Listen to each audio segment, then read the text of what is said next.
Graça e paz, queridos irmãos, bom dia. Que a graça e paz do nosso Senhor Jesus esteja com cada um de vocês. Gostaria de fazer uma oração com vocês. Senhor nosso Deus, em nome de Jesus, nesta manhã, peço a Tua graça, a Tua misericórdia sobre meus irmãos, peço a Tua proteção sobre cada família, Senhor.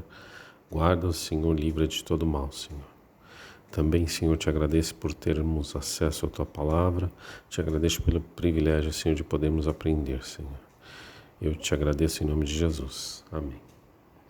Hoje nós vamos continuar falando sobre o livro de Provérbios. Hoje vamos falar do capítulo 30, dos versículos 1 a 6. Provérbios 30, versículo 1. Ditados de Agur, filho de Jaque, oráculo. Este homem declarou a Itiel e Elcal: Sou o mais tolo dos homens, não tenho entendimento de um ser humano. Não aprendi sabedoria, nem tenho conhecimento de santo. Quem subiu aos céus e desceu? Quem ajuntou nas mãos os ventos? Quem embrulhou as águas em sua capa? Quem fixou todos os limites da terra? Qual é o seu nome?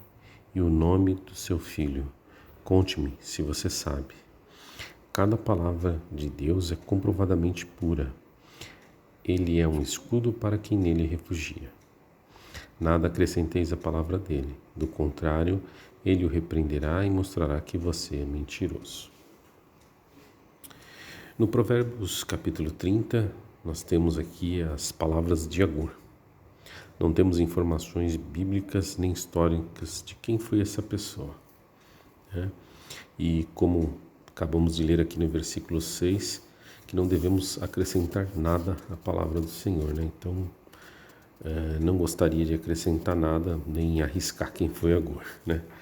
Mas a tradição judaica considera esse nome um pseudônimo de Salomão. Numa tentativa de atribuir toda a autoridade do livro de Provérbios ao rei israelita, Salomão. Mas identificar Agur com as designações alternativas para Salomão, isso exige uma interpretação forçada do texto. E não há qualquer evidência que Salomão algum dia tenha sido identificado dessa forma. Essa ideia é descartada pelo estilo do texto literário que é usado aqui. Outra informação interessante é que Agur aparentemente era da região de Massá. Além disso, Lemuel era o rei daquelas terras, né? Aqui vale lembrar que Massá era o 7º dos 12 príncipes de Ismael, ao que parece que se estabeleceu na Arábia, isso conforme Gênesis 25:14. Então Massá provavelmente era o nome da terra ocupada pelo clã ismaelita. Considerando todas essas dificuldades, talvez a melhor interpretação de entender que Agur e Lemuel eram dois sábios ismaelitas da cidade de Massá, da região de Massá, que tiveram contato com a literatura hebraica de sabedoria. O livro de 1 Reis 4, 30 e 31, ele ajuda nisso, porque ele diz assim, diz que a sabedoria de Salomão teve um alcance internacional naquele tempo.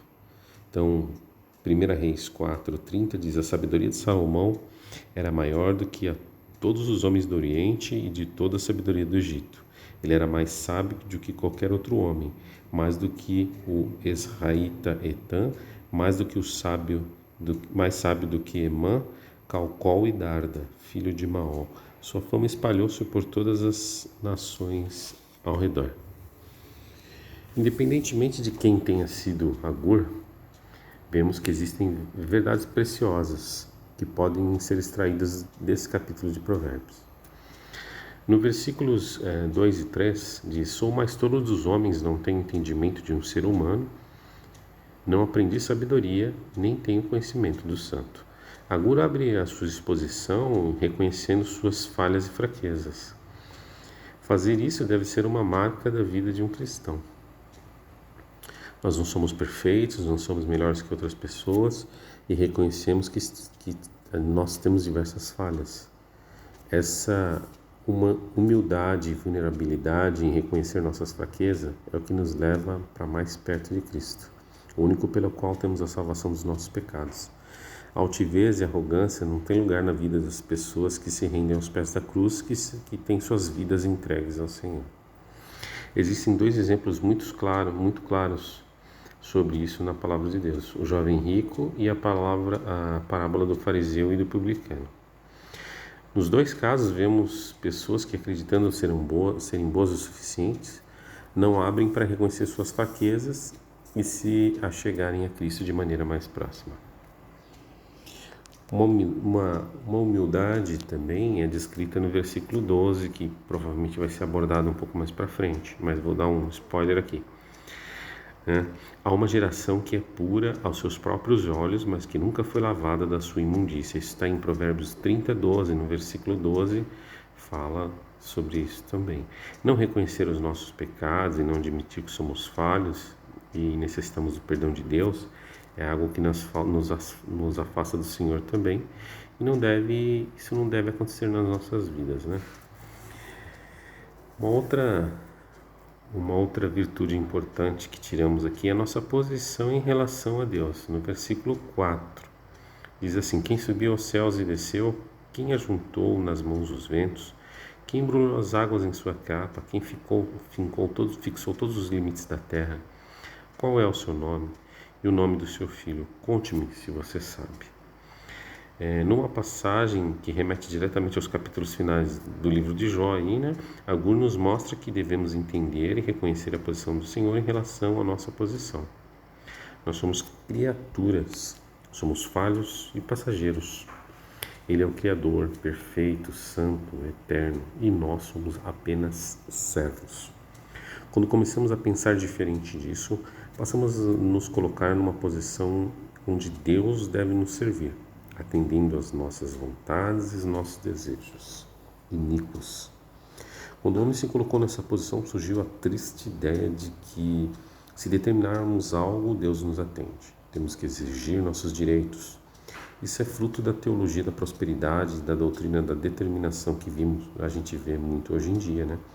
Isso pode estar correto, dependendo do Deus a qual essas pessoas estão servindo. O Deus com D minúsculo provavelmente pode ser, mas não o Deus da Bíblia. Infelizmente, hoje temos visto muitas igrejas e temos visto muitos cristãos serem levados por ventos de doutrinas. Como, por exemplo, acabamos de falar a teoria da determinação e da reivindicação, onde o povo é ensinado por seus pastores a determinarem suas bênçãos e reivindicar de Deus suas vitórias e os seus direitos, entre aspas, Porém, a verdade é que esse ensinamento é equivocado.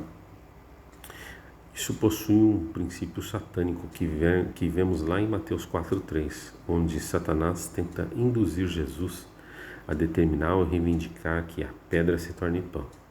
Então o diabo diz assim para Jesus em Mateus 4,3: manda que essa pedra se torne em pão. O tentador, aproximando-se, disse: se é filho de Deus, manda que essa pedra se transforme em pães. Aqui a gente pode perceber que Satanás lança uma proposta: manda, ordena, reivindique, que Deus transforme essa pedra em pão. Ele tem que satisfazer a tua vontade. Você é filho mesmo dele, você pode. Então Jesus rejeitou essa proposta lá. O princípio satânico é o mesmo dessa teologia que quer colocar o homem na posição de comando. E o povo é incentivado a dar ordens a Deus. É a criatura ordenando o Criador o que ele deve fazer. Somos servos e devemos estar no centro da vontade de Deus. Uma outra virtude que tiramos aqui desse texto é a autoridade da palavra. No versículo 5 diz: cada palavra de Deus é comprovadamente pura. Ele é um escudo para quem ele se refugia. Agur também reconhece a autoridade da palavra de Deus, que deve ser uma marca na vida daqueles que se declaram cristãos, Quando entendemos a autoridade da palavra, passamos a não apenas saber disso, mas agir de acordo com o entendimento disso. Isso significa que estudar a palavra todos os dias e ter reverência diante de Deus, aplicar os ensinamentos em nossas vidas, deixa de ser uma opção e passa a ser uma obrigação por amor. Ao falar desse assunto, Spurgeon diz o seguinte: o apetite da palavra de Deus aumenta naqueles que se alimentam dela. Por que você lê tanto a Bíblia? Porque não tenho tempo de ler mais. segundo 200 ilustrações de Spurgeon. No versículo 6 traz uma outra, aqui já traz um conselho: nada acrescente à palavra de Deus. Então diz assim: nada acrescente à palavra de Deus, na palavra dele, do contrário, ele o repreenderá e mostrará que você é um mentiroso. Nós vemos lá em Apocalipse 22, 18 e 19 que diz: eu, João, aviso solenemente aos que ouvem as palavras proféticas desse livro, que se alguma pessoa acrescentar a elas alguma coisa, Deus acrescentará ao castigo dela as pagas descritas nesse livro. E se alguma pessoa tirar alguma coisa das palavras proféticas desse livro, Deus tirará dele bênçãos descritas nesse livro. Isto é, a sua parte da fruta da árvore da vida e também a sua parte da cidade santa. Em 1 Coríntios 4,6 diz: essas coisas, irmãos, apliquei-as figuradamente a mim mesmo e a Apolo, por vossa causa, para que, por nosso exemplo, aprendais isso. Não ultrapasseis o que está escrito, a fim de que ninguém se soberbeça a favor de em detrimento de outro. Em Provérbios 30, 2 e 4, o sábio Agur tinha acabado de ensinar os seus 2 alunos, Itiel e Ucal: toda a palavra de Deus é pura, e apesar de ter confessado sua grande ignorância, ele exaltou a glória e a sabedoria do próprio Deus. O sábio Agur tinha acabado de ensinar eles sobre isso, né? Ele sabia que Deus tinha revelado a sua sabedoria aos filhos dos homens nas Sagradas Escrituras. Por isso, ele foi inflexível com o Itiel e Ucal, para que eles não pensassem fora das Escrituras, mas que eles se submetessem em reverente temor ao Criador. Os corruptores da Bíblia têm se manifestado ao longo do tempo. Eles têm acrescentado e tirado parte das Escrituras desde o começo, alterando a palavra de Deus. Hoje, eles são piores do que em qualquer época, como Paulo advertiu em 1 Timóteo 4, 1 a 3.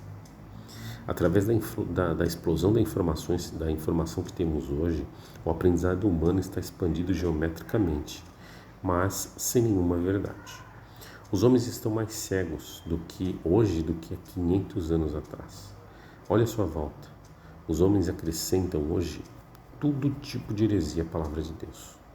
Quando não corrompem a palavra, ou não tem base bíblica para isso, eles lançam sua própria versão para encobrir a sua heresia. Veja o exemplo disso as Testemunhas de Jeová. Eles criaram uma tradução chamada Tradução do Novo Mundo. Para quê? Para que a sua heresia fosse pregada com uma base bíblica, mas com uma tradução feita por eles. Hoje nós temos outros que levaram esse mesmo caminho, como os Mormons, né? Ou outros que corromperam a palavra do Senhor, como o Adventismo, Congregação Cristã do Brasil, Renascer, Igreja da Graça Universal. Você tem milhares de exemplos aí de igrejas de pastores e igrejas e doutrinas que corromperam a palavra do Senhor. Em Colossenses 2,8 diz: cuidado que ninguém vos venha enredar com sua filosofia e vãs sutilezas, conforme a tradição dos homens, conforme os rudimentos do mundo e não segundo a Cristo. Com quem devemos ter cuidado? Com aqueles que querem prender-nos com sua filosofia e sutileza, conforme a tradição dos homens e conforme o rudimento do mundo. Eles tentam persuadir e seduzir os crentes a trocarem Cristo por seus ensinamentos com aparência de verdade. Só tem aparência de verdade, mas na realidade são mentiras e enganos. São tão sutis que negam diretamente a pessoa e a obra de Jesus, a obra de Cristo. Negam a sua supremacia e suficiência. Para eles, Cristo é apenas um dos meios que leva o homem a Deus. Para eles isso não é suficiente, ou seja, o sacrifício de Cristo não é suficiente. O homem precisa de mais coisas para serem abençoados. Então tome muito cuidado com essas vãs sutilezas. Não são por filosofias e esforços humanos que somos aperfeiçoados, mas sim por Cristo e por sua obra, em nós realizada pelo Espírito Santo. Então que a palavra do nosso Deus, todas as vezes que a lemos e a ouvimos, produz em nós mudanças significativas, a ponto de nossas mentes serem renovadas e nossa vida seja transformada pela palavra do Senhor. Que o Senhor vos abençoe e tenha um ótimo domingo. Em nome de Jesus.